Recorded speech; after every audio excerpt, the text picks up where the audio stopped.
iPhone តើគួរតែ clear background app នេះឬក៏ history app នេះចោលឬក៏អត់បង app ដែលបើកចោលច្រើនកកហ្នឹងមែន បាន ជីវិតអូនឯងអញញ៉ៃជាងនឹងមិនដែល clear ហ្មង ឥឡូវគួរតែ clear ឬក៏អត់ ចូលសាច់ការមិនបាច់ទេសម្រាប់ប្រព័ន្ធប្រតិបត្តិការ iOS ពីមុន Android វាគួរតែ clear មែនព្រោះវា RAM បើ app នឹងចោលទៅស្ពឹកហ្មងដើរតាក់ប៉ុន្តែសម្រាប់ iOS តាំងពីដើមតាំងពីជំនាន់ iPhone 4 4S អីបាទ ប្រព័ន្ធប្រតិបត្តិការ iOS មិនបាច់ clear app ចោលទេiOS នឹងធ្វើការដោយខ្លួនឯង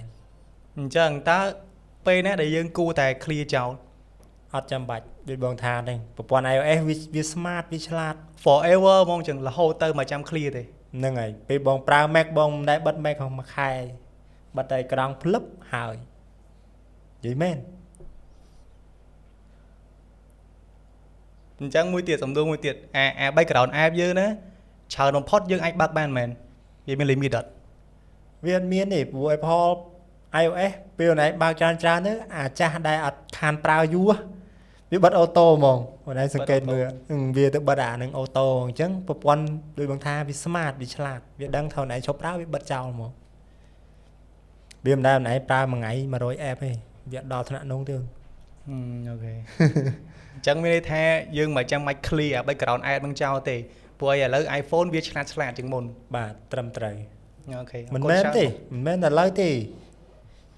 ពីមុនខ្ញុំត្រូវ clear អត់ clear គាំងលើទូរស័ព្ទហ្នឹង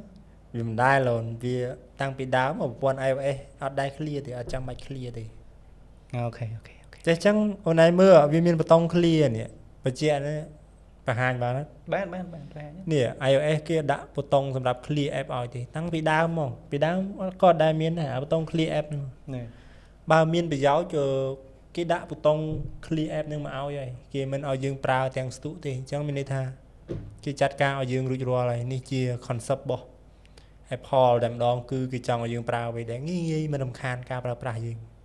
អូខេតែក៏ដឹងចូលឥឡូវសួរអ្នកមើលវិញថាតើដែល clear history app នេះអត់បើមើល clip video នេះហើយអញ្ចឹងអស់ចម្ងល់ហើយមិនបាច់ clear ទេវាអត់ជាបញ្ហាសម្រាប់ទូរស័ព្ទ iPhone របស់អ្នកទេចុងក្រោយចង់បាន iPhone iPad កុំភ្លេចហាងលក់ទូរស័ព្ទដៃគ្នាយើងជួបជាមួយ KY Tech ក្រុមការងារគ្នាយើងនៅ season ក្រោយនៅ EP ក្រោយទៀតឈ្មោះបានប្រម៉ូទៀតយេតែឥឡូវចូលមកសំណួរទៀតហ្មងសួរជឿញហ្នឹងអត់ទេមើលយើងបាត់កតុយហើយហ្នឹងអញ្ចឹងយើងត្រូវបាត់ហើយយើងកាត់អានេះទៅផ្សេងទៀតអត់អីទេបងប្រម៉ូតបាន forever ហ្មងបៃតាមហាពហុជំនាញអូខេវាអានេះវាចាក់ឆ្ងាយពីអា clear app នេះបន្តិចប៉ុន្តែវានៅក្នុង iPhone ដែរទេចង់ដឹងថាអា battery saver បង battery saver នៅក្នុង iPhone ណាអាកន្លែងបើក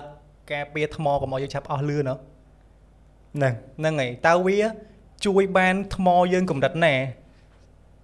ជួយអីជួយឲ្យសន្សំចៃការប្រើប្រាស់ជួយសន្សំចៃថ្មយើងនៅក្នុងកម្រិតមួយណាអាចបានប៉ុន្មានភាគរយយចេះអូអាហ្នឹងអត់មានអីវាស់ច្បាស់ទេគាត់តែដឹងថាវាជួយបានមែនជាក់ស្ដែងបាទដោយសារអីវាទៅ limit ទាំងការបើកពលឺ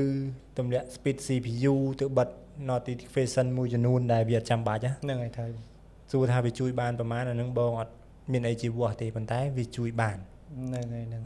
តែបើការប្រើជាស្ដែងឧទាហរណ៍ថា iPhone ខ្ញុំនេះ13នេះមួយថ្ងៃខ្ញុំអាចប្រើបាន5ម៉ោងអញ្ចឹងនៅពេលដែលខ្ញុំបើកអា battery saver ហ្នឹងទៅខ្ញុំអាចបានលើសមុន1ម៉ោងអីចឹងដែរអាហ្នឹងបើតាមការប្រើជាស្ដែងប៉ុន្តែ performance គឺវាធ្លាក់ជាងមុនវាអត់ស្ទើរដើរលឿនដូចពេលដែលយើងអត់តន់បើកអាហ្នឹងទេអញ្ចឹងអូខេសូមហាប់អាហ្នឹងខ្ញុំយល់ហ្នឹងហើយbattery saver វាជួយប៉ុន្តែដូចបងថាវាទៅទម្លាក់ល្បឿន CPU បន្ថយពលឺបិទ notification មួយចំនួនដែលអត់ចាំបាច់ហ្នឹងវាធ្វើការរបៀបធ្វើការរបស់វាហើយសួរថាដូចចំណែនថាវាពន្លឿនការប្រើប្រាស់បាន1ម៉ោងទៅមុខទៀតបាទប៉ុន្តែដែលបងមិនអាចបញ្ជាក់បានថា1ម៉ោងឬក៏កន្លះម៉ោងដោយសារអីមួយសេរីទំហំថ្មខុសគ្នាពន្លឺអេក្រង់ខុសគ្នាល្បឿន CPU នៃទូរស័ព្ទ iPhone នីមួយៗមួយស៊េរីក៏ខុសគ្នា បាទបើយើងបញ្ជាក់ដែរទាំងអស់គ្នាខ្ញុំប្រើ13 អញ្ចឹងបានបងថាវាអត់មានអីតួលេខជាក់លាក់ទេថាពេលដែលបើកអា battery safe ហ្នឹងវាជួយបានប៉ុន្មានម៉ោងពន្លឿនការប្រើប្រាស់ ហ្នឹងហើយ បងក៏អត់ដឹងថាវាជួយបានឲ្យអាយុការប្រើប្រាស់ទូរស័ព្ទរបស់យើងយូរម៉ោងជាងមុនក្នុងទំហំថ្មដដែល អូខេអញ្ចឹងសរុបមកវិញគឺវាអាចជួយបានពិតប្រាកដមែន ត្រូវ អូខេ